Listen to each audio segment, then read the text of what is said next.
오늘 제가 드리고자 하는 말씀의 중요한 포인트는 25절입니다. 25절 다시 보시면, 나의 하나님이여, 주께서 종을 위하여 왕조를 세우실 것을 이미 듣게 하셨으므로 주의 종이 주 앞에서 이 기도로 간구할 마음이 생겼나이다. 중요한 단어가 두 개가 나옵니다. 첫째는 듣게 하셨다는 것, 두 번째는 그래서 기도할 마음이 생겼다라는 거예요. 제가 여러분에게 하나 질문을 해보겠습니다. 기도가 뭘까요? 기도는 내가 무언가 얻고 싶은 것을 하나님 앞에 구해서 얻는 게 기도일까요? 아니면 기도하기 전에 이미 하나님이 우리에게 어떤 걸 주시고 그것을 깨달아서 감사하게 되는 것이 기도일까요? 마음은 앞에 있고 왠지 답은 뒤에 있는 것 같아요. 그러나 두 개가 다 기도예요. 모든 종교가 기도가 있습니다. 불교도 있고 이슬람도 있고 또 힌두교도 있고, 이 세상의 모든 종교는 다 기도가 있는데, 기독교가 가지는 독특한 기도의 특징이 하나 있어요. 독특한 특징. 그것이 뭐냐면 하나님이 먼저 내게 다가오시고 거기에 대해서 반응하는 것이 기도라는 거예요. 그게 기도입니다. 자, 그럼 우리가 오늘 말씀을 구체적으로 1절을 한번 보십시오. 1절.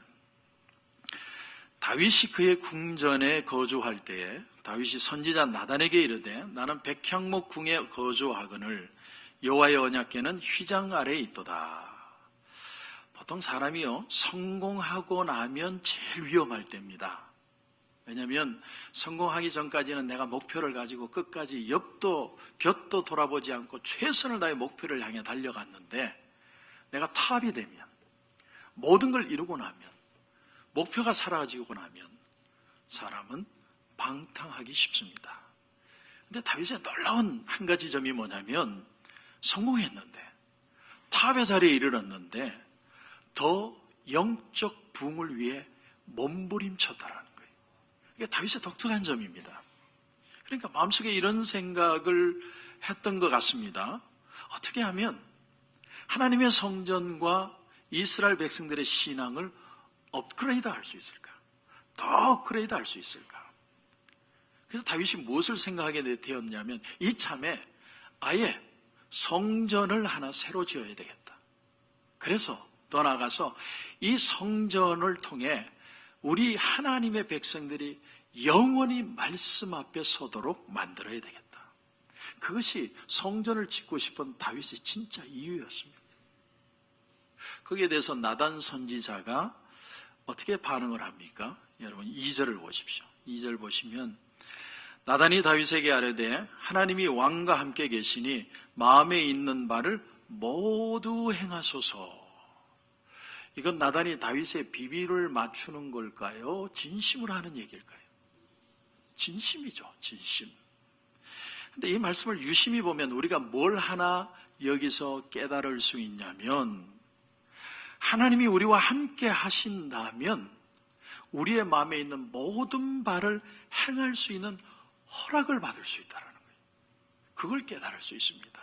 우리가 평소에 하나님을 믿는데 하나님이 정말 나와 함께 하시고 내가 하나님 안에 있다는 걸 느끼면서 살면 우리의 마음에 품은 모든 생각들을 행할 수 있는 자율권을 주신다는 거예요. 그러니까 우리가 일일이 하나님 이거 할까요? 저거 할까요? 이렇게 해야 됩니까? 저렇게 해야 됩니까? 물어보지 않아도 내가 생각만 했는데도 하나님이 그대로 이루어가게 하시는 자율권을 우리에게 주신다. 요한복음 15장 7절에 예수님이 비슷한 아주 유명한 말씀을 하셨습니다. 너희가 내 안에 거하고 내 말이 너희 안에 거하면. 그러니까 우리가 주님 안에 살려고 애쓰고 주님의 말씀이 우리 속에 있으면 무엇이든지 원하는 대로 구하라. 그리하면 이루리라. 그러니까 예수님 안에 거하고 주님의 말씀에 항상 내가 말씀이 느껴지고 깨달아지고 그 말씀에 은혜를 받고 있으면 생각만 해도 그게 그냥 탁탁 이루어지게 만들어 주시겠다는 거예요. 제가 옛날에도 그 예를 드린 것 같은데, 어느 날 아침에 눈을 떴는데 오늘 점심 때는 돼지 두루치기를 먹고 싶다. 돼지 두루치기가 뭔지 모르시는 분들이 있어서 제육볶음을 먹고 싶다. 근데 지금은 안 좋아합니다. 지금은 안 좋아. 그런데 그 제육볶음을 먹고 싶었는데 그날 신방을 갔는데 점심 식사가 제육볶음이 나왔어요. 기가 막힌 거 아닙니까? 내가 뭘 먹고 싶은데 거기에 탁 나오는, 그것도 남들이 많이 먹는 것도 아니에요. 그런 거 잘 하지도 않는데. 그러니까 하나님이 생각만 해도 탁탁 이루심. 근데 그 수준이 먹는 수준에 그친다는 게 문제지, 수준이 높아져야 돼요. 수준이. 프랑스 사람, 그리고 독일 사람, 이태리 사람, 그리고 러시아 사람, 네 민족의 특성을 비교한 아주 재밌는 얘기가 있습니다. 프랑스 사람에게는 어떤 마인드가 있느냐면, 금지된 것 외에는 다 허용이 된다. 그러니까 이거 어떤 법의 틀을 벗어나는 것은 다 내가 자유롭게 할 수 있다는 자유분방한 정신을 가지고 산다는 거예요. 그러면 독일 사람은 어떻느냐? 허락된 것 이외에는 다 금지된다. 이 사람들은 아주 철저하게, 엄격하게 준법 정신을 가지고 그 법의 틀 속에 살려고 하는 게 독일 민족의 특성이라는 거예요. 그런데 이태리 사람은 어떻느냐? 금지된 것도 허용된다. 이거는 아예 법이 잘 먹히지 않는 거지. 아주 자유롭게 사는 거예요. 러시아 사람들은 어떻냐? 허락된 것도 금지된다. 아예 자유가 없습니다. 자유가. 그래서 내 민족을, 특성을 비유했는데 아주 재미있는 표현입니다. 그러면 여기서 좀 더 나아가서, 하나님은 우리 그리스도인들에게 얼마만큼의 자유를 허락하셨을까요? 우리가 생각할 수 있죠. 그리고 우리가 생각해 봐야 됩니다. 하나님은 우리에게 어떤 자유, 얼마만큼의 자유를, 믿는 자의 자유를 주셨을까? 메이플라워를 타고 온 청교도들은 아마도 이런 마인드를 가졌을 것 같습니다. 허락된 것 외에는 다 금지됐다. 청교도들은 굉장히 엄격한 도덕성을 가지고 살았어요. 그 하나의 예가 뭐냐면, 청교도들은 다 검은색 옷을 입었습니다. 그만큼 어떻게 하면 내가 말씀을 지키고 말씀 안에 살까를, 경건하게 살 수 있는 삶이 무엇인가를 고민하며 살았다는 거예요. 그러니까 하나님이 분명하게 말씀하신 것 외에는 다 금지됐다고 생각하는 거예요. 반대로 하나님의 뜻에 대해서 무지한 그리스도인들, 또 은혜 안에서 자유하는 것이 뭔지 모르는 그리스도인들은 아마 이렇게 생각할 수 있다고 생각합니다. 허락한 것도 금지됐다. 이런 그리스도인들은요, 늘 죄책감, guilty feeling을 가지고 삽니다. 늘 미안해요. 난 늘 죄인이에요. 예수 믿으면서 맨날 벌 받을 게 두려워서 살지를 못해요. 항상 하나님만 보면 무서워요. 그런데 또 하나, 타락한 그리스도인들의 관점에서 보면 어떠느냐? 예수님을 믿기는 믿는데 타락한 그리스도인이라면 금지된 것도 허락된다. 에이, 하나님인데, 하나님 사랑이잖아. 내가 죄져도 하나님 쏘리 그러면 해결해 주실 거야. 그러니까 자기가 스스로 허락을 하는 거예요. 하나님 허락한 적도 없는데. 이번에 제가 뉴욕을 가서 그레이스 앤 멀시 재단이 아주 오너가 빌리언어니까 돈이 얼마나 많습니까? 한국 사람이 정말 성공한 사람인데, 그분이 그레이스 앤 멀시라는 재단을 만들고 그 안에 이제 드라마, 바이블, 북클럽 전부 돈을 투자해서 그냥 just show up, 그냥 와서 읽기만 해라. 비즈니스맨이 얼마나 바빠요. 그러니까 와서 읽기만 해라. 그래도 나는 은혜 받아서 하나님 앞에 축복을 받았다. 그 정신을 가지고 하는 겁니다. 근데 저희들이 그 교회마다 이 드라마 바이블로 또 책 북클럽으로 하는 교회들만 초청을 했어요. 호텔비, 식사비 다 대주고 비행기만 타고 오라는 거예요. 그래 가서 첫날 갔더니 쭉 여러 교회가 이제 둘러 앉았어요. 우리 교단에 많은 젊은 목사님들하고 같이 앉았는데, 그분이 또 책을 하나 준비해 오셨습니다. 그 재단에서 집사님이 한 분 나오셨는데, 이분도 아주 크게 사업을 하시는 분인데, 로이드 존스 목사님의 영적 침체라는 책을 숫자에 맞춰서 가져왔어요. 그 첫날부터 피곤한데 밤에 앉아가지고 그 오디오로 그 책을 읽는 거예요.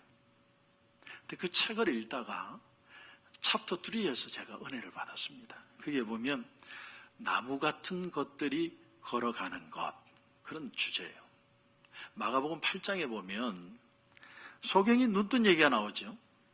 근데 예수님이 눈을 어떻게 뜨게 했냐면 침을 뱉어가지고 안수에 가 낫게 해요. 그러면서 이 얘기가 왜 나올 수밖에 없었느냐를 로이드 존스 목사님이 설교를 했는데 그 앞에 보면 어떤 내용이 나오냐면 예수님이 제자들에게 뭐라고 얘기하시냐면 삼가 바리새인의 누룩과 헤롯의 누룩을 주의하라. 그렇게 얘기를 했더니 제자들이 어떻게 알아들었냐면 예수님이 좀 전에 물고기 7개와 떡 2개로 떡 7개와 물고기 2개로 4,000명을 먹이셨는데 그 떡을 챙겨오지 않았다고 우리를 야단치시는가 보다. 제자들이 오해를 합니다. 그 이후에 소경을 고치는 사건이 나오는데 예수님이 그냥 한 방에 기도해서 낫게 할 수 있는데 무슨 침을 뱉어가지고 눈에 안수를 해가지고 여러분 그 장면을 보면 뭘 느끼세요? 저는 처음 느꼈던 장면이 더럽다. 좀 지저분하다. 그냥 느낌이에요. 왜 한 방에 고칠 수 있는데 2번씩이나 예수님이 소경에게 침도 바르고 보이냐 안 보이냐 그러고 나서 또 기도를 하시냐. 이 얘기가 마틴 로이드 존스 목사님의 설교를 보면 제자들이 느낀 것과 연결이 되어 있다는 거예요. 제자들은 뭘 느꼈느냐? 예수님은 그들 바리새인들의 누룩을 조심하라는 포인트를 가지고 얘기했는데 제자들은 그 말씀을 이해를 못하는 거예요. 그걸 가지고 마가복음 8장에 보면 예수님이 처음에 안수를 했을 때 무엇이 보이느냐? 그 소경에게 물어봤더니 맹인이 하는 말이 사람들이 보입니다. 그런데 나무 같은 것들이 걸어다니는 게 보입니다. 태어나서 처음으로 사람이라는 존재를 느꼈는데 확실하지 않은 거예요. 이게 사람인가? 이렇게 티미한 게 사람인가? 확실하지 않습니다. 그런데 그것을 예수님은 제자들의 상태와 연결시키고 있다는 거예요. 다시 말하면 성경은 아무 의미 없이 그냥 나열된 내용들이 아니라 다 의미가 있고 뜻이 있어서 성경이 그렇게 짜져 있다라는 사실입니다. 우리에게 적용해 보면 오늘날 그리스도인들 중에도 이 맹인처럼 밝게 보지 못하고 뭔가 불안하고 염려하고 초조하고 좌절하고 절망하고 그렇게 사는 그리스도인들이 너무 많다. 아주 많습니다. 이런 분들하고 얘기를 해보면요, 어떤 때는 예수를 믿는 것 같고 어떤 때는 예수님이 누군지 모르는 것 같아요. 그래서 성경에 뭐라고 그러냐면 나무 같은 것이 걸어다니는 것처럼 보입니다. 보는데 확실하게 못 봐요. 그래서 그리스도인들은 어떤 사람입니까? 이렇게 질문을 하면 예수를 믿기 때문에 하지 않는 일을 잘 아는 사람들이요. 그리스도인들이 대부분이 그래요. 그래서 그리스도인은 담배도 안 피고 술도 안 마시려고 그러고 뭐도 안 하고 뭐도 안 하고 안 하는 게 그리스도인입니다. 그러면 이렇게 또 질문해요. 그러면 해야 되는 게 뭐냐? 그러면 띵한 거예요. 뭘 해야 될지를 몰라요. 그래서 갑자기 생각나는 게 뭐 교회 다니고 헌금 생활하고 봉사 열심히 하고 그 다음에 대답을 못해요. 근데 하나님이 주시는 예수님이 말씀하시는 얘기는 더 큰 얘기라는 거예요. 이웃에게 대접받고자 하는 대로 너희도 남을 대접해라. 사람을 낚는 어부가 되어야 된다. 너희는 세상의 빛이고 너희는 세상의 소금이다. 나의 하는 일을 저도 할 것이요 또한 이보다 큰 일도 하리니 이는 내가 아버지께로 감이니라. 주님은요, 당신이 믿는 사람들이 행해야 될 일에 대해서 무궁무진하게 많이 얘기하셨어요. 우리 예수 믿는 사람들의 삶은 아주 좁은 삶이 아닙니다. 그래서 예수님이 그러시죠. 할 수 있거든이 무슨 말이냐? 믿는 자에게는 능치 못할 일이 없느니라. 그러니까 그리스도인들은 어떤 사람이냐? 능치 못할 일이 없는 사람. 그것하고 요거 안 하고 저거 안 하고 요것도 안 하고 저것도 못하고 나는 길티 필링 천지 차이. 그래서 나무 같은 것들이 걸어 다닌다는 거예요. 나무 같은 것들. 아직 예수에 대해서 완벽하게 이해하지 못하고 받아들이지 못하는, 복음을 깨닫지 못하는 사람들이 너무도 많다는 거예요. 그래서 마르틴 루터가 한 말 중에 그리스도인의 자유에 대한 부분에 대해서 이런 말을 하겠습니다. 사랑하라. 그리고 담대히 행하라. 예수 믿는 사람은요, 사랑하는 사람하고 담대히 행하는 사람이래요. 근데 다른 버전을 보면 이런 표현도 나와요. Love and sin bothly. 사랑하라. 그리고 담대히 죄를 지어라. 여러분 이런 얘기 들으면 여러분 충격받죠. 아니 무슨 죄를 지으래. 말은 앞에 말이 맞는 것 같은데 충격 효과는 뒤에가 더 큽니다. 사랑을 하고 담대하게 죄를 지어라. 아니 이게 무슨 말입니까? 그게 이제 복음 전체의 정신을 생각하면서 보면은 이해가 돼요. 그는 지금 마르틴 루터는 죄를 강조하는 게 아니고 이걸 내가 해도 될까? 하면 안 될까? 이걸 하면 죄가 될까? 죄가 안 될까? 늘 그런 거 염려하면서 소극적으로 아무것도 안 하면서 그냥 벌벌 떨고 염려하면서 사는 것보다는 실수를 하더라도 하나님의 은혜를 믿으면서 담대하게 사랑을 실천하며 적극적으로 사는 게 낫다. 바리새인들은 11조를 드릴 때요, 박하와 근채까지도 11조를 체크해서 드렸습니다. 쪼개고 쪼개서 10분의 1 딱 맞춰가지고 자로 눈금자 해가지고 드리는 거예요. 철저하게 하나님이 허락하신 것 외에는 금지된다. 그 마인드를 가지고 율법을 철저하게 지켰는데 더 중요한 것은 하나님의 사랑, 하나님의 공의 이루지 못한 거예요.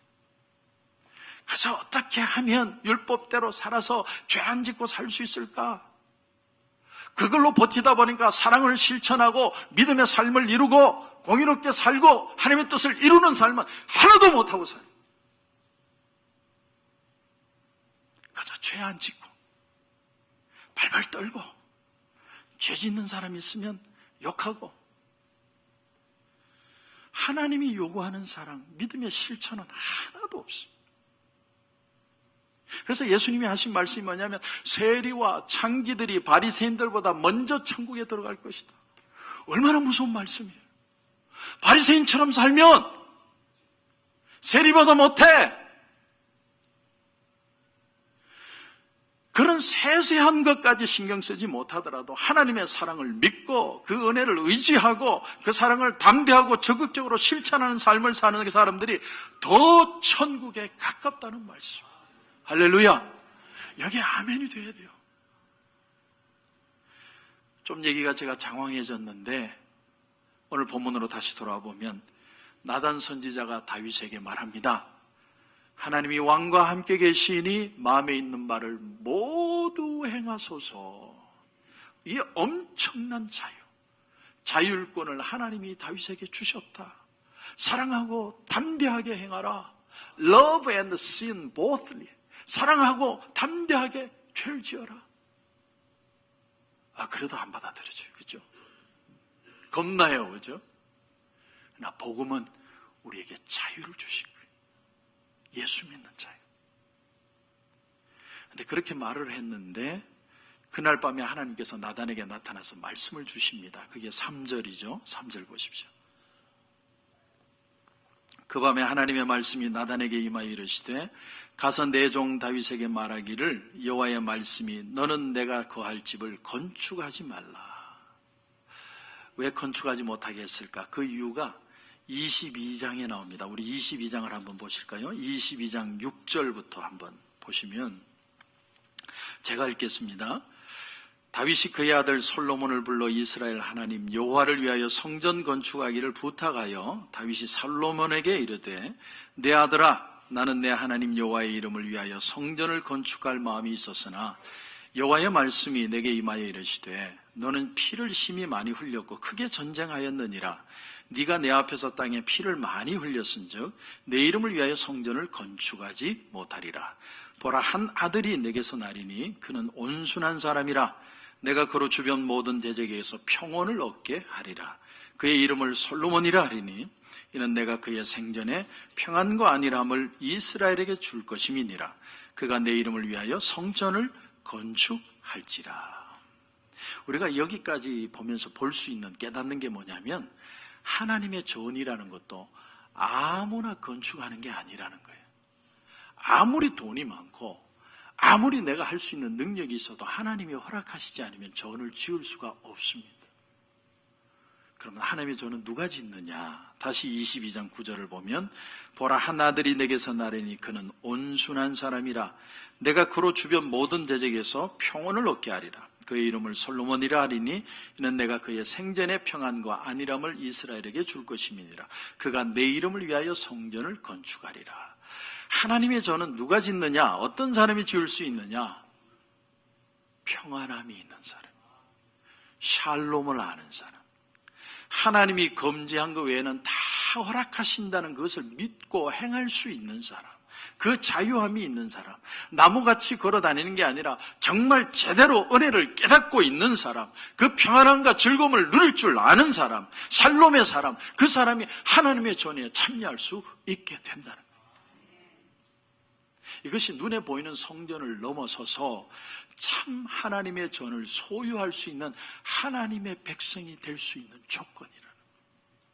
이 평안함, 이 즐거움, 이 자유함을 누릴 줄 아는 사람이 진짜 하나님의 백성입니다. 그런 은혜가 저와 여러분 가운데 있기를 주님의 이름으로 축원합니다.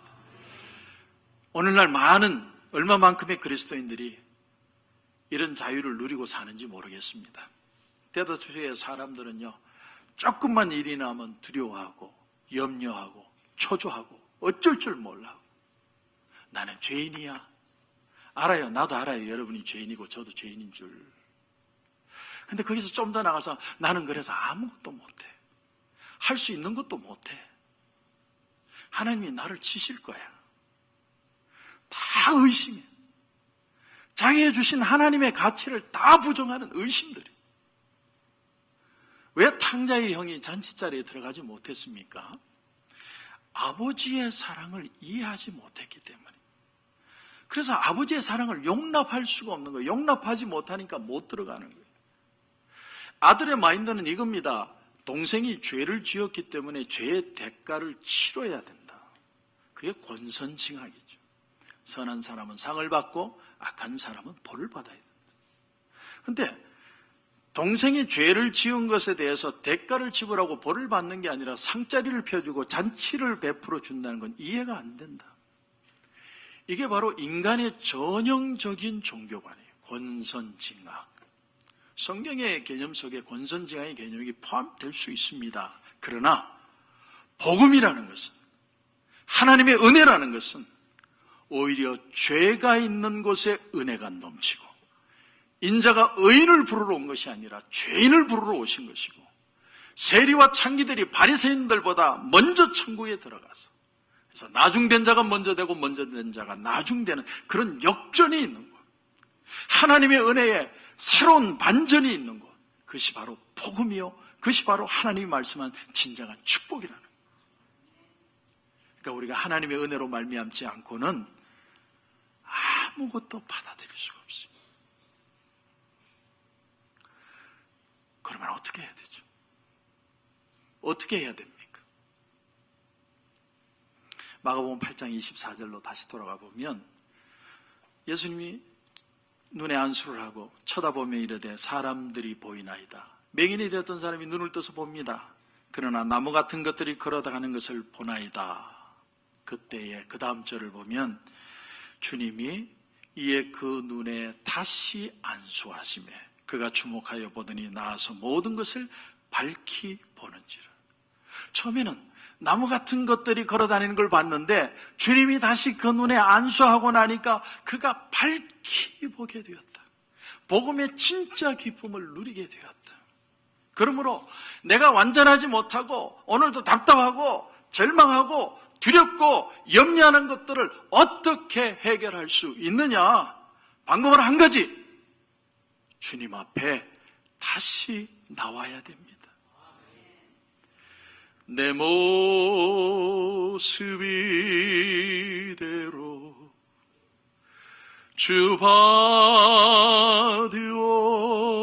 받으옵소서.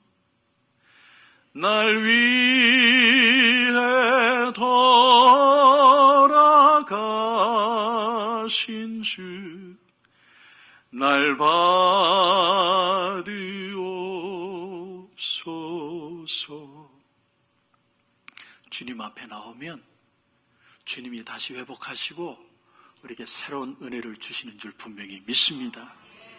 시편 51편에 보면 다윗이 밧세바와 범죄한 후에 철저하게 회개하는 장면이 나옵니다. 근데 그 시편 51편 10절 말씀이 아주 독특한 말씀이에요. 어떤 말씀이냐면 하나님이여 내 속에 정한 마음을 창조하시고 내 안에 정직한 영을 새롭게 하옵소서. 다윗의 기도가 왜 놀라우냐면 내 속에 정한 마음을 creation, recreation 해달라는 거예요. 여러분 제작하는 거하고 창조하는 건 달라요.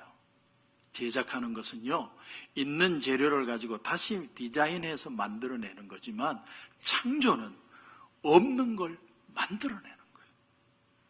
다윗은 기도하면서 생각했습니다. 내가 이렇게 회개하고 내가 이렇게 하나님 앞에 붙들리고 내가 철저하게 내 자신을 바라보는데 나는 선해질 수 있는가?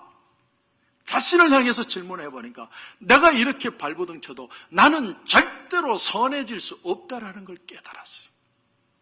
그래서 하나님 앞에 두 손을 든 거예요. 주여 내 속에 정한 마음을 새롭게 창조하여 주시옵소서. 그래서 우리가 주님 앞에 나가는 거예요. 주님 앞에 나가면 주님이 우리가 어떤 상황에 있든 십자가의 보혈의 능력으로 새롭게 창조해 내시는 거예요. 이것이 그리스도인의 기쁨이고 감격이고 새로운 능력의 삶이라고 하는 것입니다. 그래서 오늘 말씀에 다시 처음으로 돌아가서 오늘 25절에 보면 이렇게 말하죠. 나의 하나님이여 주께서 종을 위하여 왕조를 세우실 것을 이미 듣게 하셨으므로 주의 종이 주 앞에서 이 기도로 간구할 마음이 생겼습니다.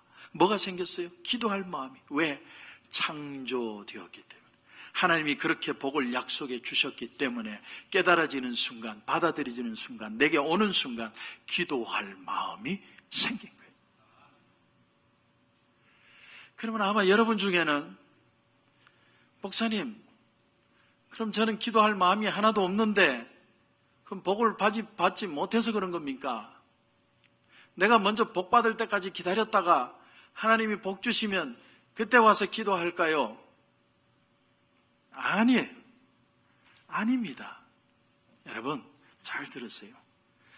여러분이 이 시간에 이 자리에 나와 있다는 사실 그 자체가 내가 하나님 앞에 기도할 마음이 있는 거예요.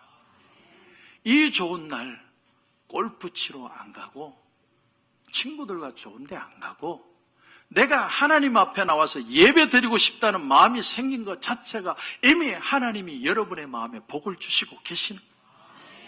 다만 그 복이 무엇인지를 확실하게 알아야 돼요.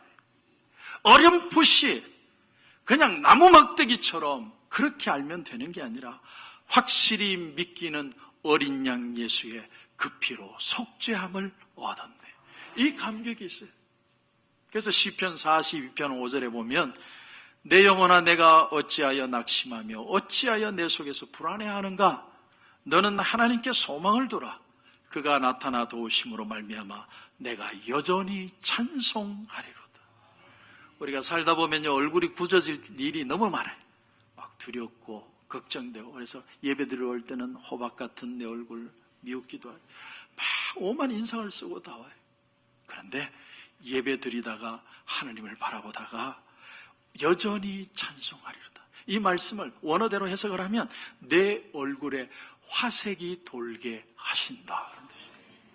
얼굴이 찌그러져서 왔는데 예배 드리다 하나님 보는데 얼굴에 화색이 돌기 시작하니 헬쑥하고 초췌하고 어떻게 할 줄 모르고 답답하고 무너질 것 같은 마음으로 주님 앞에 나왔는데 은혜를 받고 말씀을 듣고 기도하고 예배드리는 가운데 모든 것이 회복되어서 내가 고개를 들어 하나님을 바라보는 순간 내 얼굴이 밝아져 하나님을 찬양할 수밖에 없게 되었다.